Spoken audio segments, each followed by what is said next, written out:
বিসমিল্লাহির রহমানির রহিম। আসসালামু আলাইকুম। রমজান এসে এসে আবার চলেও যাচ্ছে। আজ আপনাদের সবাইকে আমার রমজানুল মোবারক।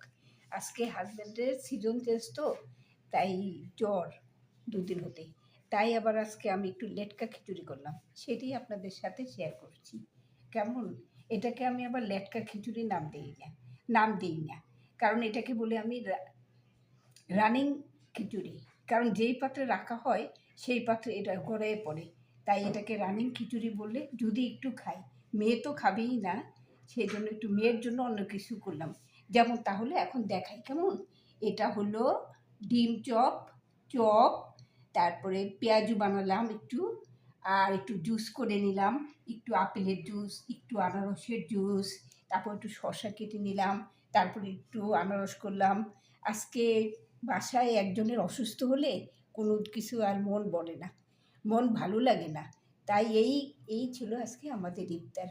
আপনারা কিন্তু ভালো লাগলে একটা সাবস্ক্রাইব করবেন, তাহলে আমি কিন্তু খুবই খুশি হব। কেমন? আল্লাহ হাফেজ।